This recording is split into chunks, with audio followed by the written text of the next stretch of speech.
여러분 안녕하십니까? 세상에 나쁜 팔자는 없다의 사주 멘토 심평 선생입니다. 자, 오늘은 제가 우리 개띠 여러분들의 올해 2024년 양력 6월 운세에 대해서 간략히 포인트만 설명드리겠습니다. 개띠 여러분들은 참고하셔서 도움이 되시길 바라겠습니다. 자, 우선 그 개띠가 가지고 있는 특징이 있는데, 자, 우선 개띠 같은 경우에는 이것을 고전에서는 뭐라고 했냐면, 우리가 이제 예술할 때 예자를 썼습니다. 자, 그래서 다른 사람들보다는 손재주가 좋고, 자기가 무엇을 공부할 때 특히 예체능에 관련된 것이라던가 아니면 이제 기술직에 있어서는 상당히 능력을 발휘할 수가 있는데, 특히 손으로 만들고 작업하는 분야에 대해서는 굉장히 능력을 발휘하는 띠라고 일단 봤습니다. 그래서 개띠 같은 경우에는 실제로 다양한 분야에서 일을 해도 괜찮지만, 특히 근면성실하고 그 다음에 이제 아까 말씀드린 것처럼 주로 자신이 자격증을 따서 혹은 그 외부와의 연계작용을 통해서 뭔가 일을 할 때 본인의 예술적 기질을 뽐낼 수 있는 작업이라면 더욱더 능력 발휘하는 사람이 된다라고 보시면 됩니다.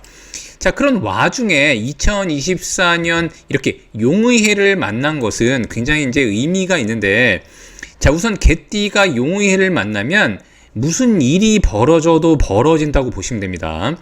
특히 이것은 비단 개띠, 이 띠라고 하는 것은 연을 나타내는 것이니까 꼭 연을 나타내지 않아도 연월일시에 일에 요 술이라는 글자가 있으신 분들, 즉 술일주에 해당하시는 분들도 상당히 변화 변동이 있을 수 있고 어떤 일이 벌어질 수 있다고 보면 되는데, 이런 식으로 술과 진이 만나는 것을 보통 우리가 육충이라고 합니다. 충.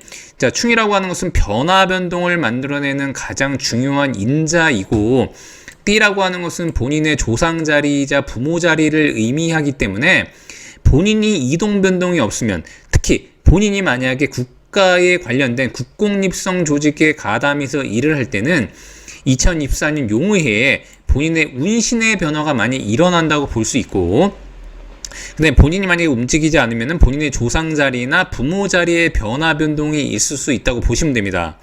자, 그런데다가 만약에 연월 일시 중에 1에 요 술이라는 글자가 있으신 분들은 진이 와서 이렇게 충을 할 때, 제가 몇 번 강조했지만 진과 술이 만나면 충 중에서도 약간 혼란을 야기할 수가 있는데, 이것을 곧 아수라라고 해서 수라도라고 한다고 말씀드렸습니다. 그래서 보통 싸움이 많이 일어나고, 특히 본인이 평소에 운전을 과격하게 한다거나 아니면 이제 레저 스포츠를 할 때 안전의식이 조금 떨어지시는 분들 같은 경우에는 2024년 용의해 때 많이 다치거나 넘어지거나 사건 사고가 많이 벌어질 수 있습니다.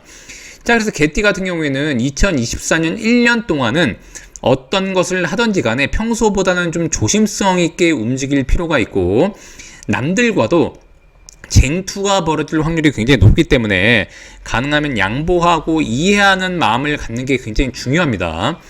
실제로 개띠가 2024년 용의해를 만나면 1년이 약간 피곤한 해가 될 수 있다고도 보시면 되고, 특히 이 용이라는 글자는 술을 지극히 약화시키게 되어 있는데, 개띠가 만약에 장사를 한다거나 개인 사업을 하면 돈을 버는 것보다 지키는 게 더 중요한 연도라고 보시면 됩니다. 특히 여기 월살이라고 되어 있는데, 보통 월살이라고 하는 것은 우리가 고초살, 고갈살이라고도 얘기하게 되는데, 그럼 어떤 게 고갈되느냐?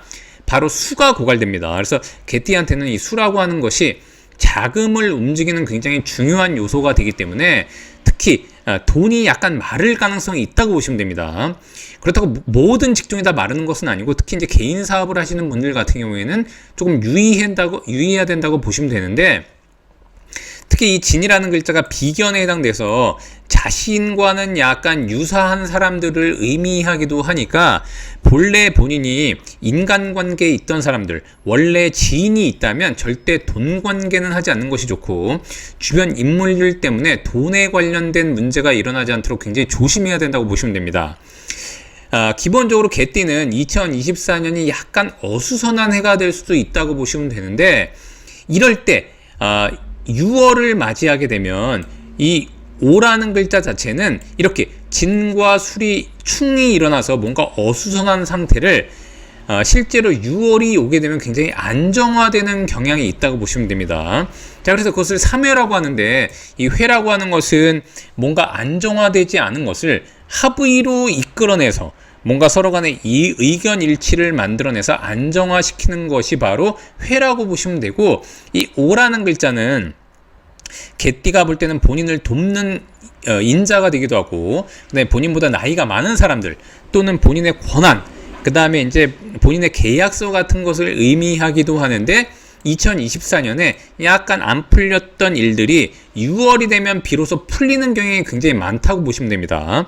더군다나 이것을 인수라고 했기 때문에 보통 자산으로 보면은 현금 자산이 아니라 현금 자산을 문서 자산으로 바꾸는 월이 되기도 하기 때문에, 개띠가 만약에 2024년에 본인의 집을 이사한다거나 변동하려고 할 때, 특히 돈을 써서 뭔가 움직이려고 해서 계약을 하고자 한다면은 6월에 하는 것이 굉장히 유리하다고 보시면 됩니다. 자, 더군다나 6월은 이렇게 장성이라고 해서 개띠가 뭔가 운동성에 있어서는 가장 왕성한 에너지를 만들어내는 기회이기도 하고, 더군다나 이 오라는 글자는 개띠한테는 인수는 곧 자신한테 만들어지는 임명장이라고 보기도 하고, 특히 학문을 연구해서 뭔가 교육에 관련된 일을 하시는 분들한테는 굉장히 유리하고, 자, 더군다나 개띠가 이렇게 용의해를 만나면 주변 인물들과의 갈등이 많이 야기될 수 있는데, 비로소 그것을 해소하고 싶다고 한다면 6월 달에 해소하면 굉장히 좋은 월이 되기도 하는 데다가, 이렇게 인수가 본인과 합을 하는 것이니까 주변 인물들과의 경쟁 관계가 있다고 하더라도 6월이 되면 본인한테 굉장히 유리한 그런 월로 바뀔 수 있다고 보시면 됩니다. 그게 바로 인수이자 3회이자 장성의 결과라고 보시면 됩니다. 그래서 개띠 같은 경우에는 주변 인물들과의 경쟁 관계에서 뭔가 쇼부를 보려고 한다면 6월에 한번 승부를 걸어보는 것도 나쁘지 않고, 특히 이제 뭔가 승진 관계에 있다고 한다거나, 아니면 이제 스포츠에 관련된 일들, 그 다음에 이제 단순한 뭔가 경쟁을 하는 와중에서도 6월이라면 개띠한테는 상당히 유리한 월이 될 수도 있다고 보시면 됩니다. 특히 뭐 본인이 만약에 누군가와 시합을 한다거나 누군가와 경쟁을 통해서 승리를 쟁취하고자 할 때는 6월이 굉장히 유리하다고 보시면 되죠. 자, 그래서 개띠 같은 경우에는 비로소 2024년 6월이 되면 상당히 스트레스가 완화되고 주변에 어수선한 일들이 정리되는 데다가 계약 관계가 이루어진다거나 본인한테 유리한 국면으로 바뀌는 경향이 많으니까, 이때 특히 6월에 집중해서 특히 정신 집중하셔가지고 모든 것에 좀 더 열심히 임하시면 상당히 좋은 결과를 맞이할 수 있다고 보시면 됩니다. 자, 오늘 제가 이렇게 2024년 개띠 여러분들의 양력 6월 운세에 대해서 간략히 설명드려 봤는데요. 여러분께 도움이 되셨길 바라고요. 여러분이 구독해 주시면 희망은 제가 드리겠습니다. 이상 세상에 나쁜 팔자는 없다의 사주 멘토 심평 선생이었습니다. 감사합니다.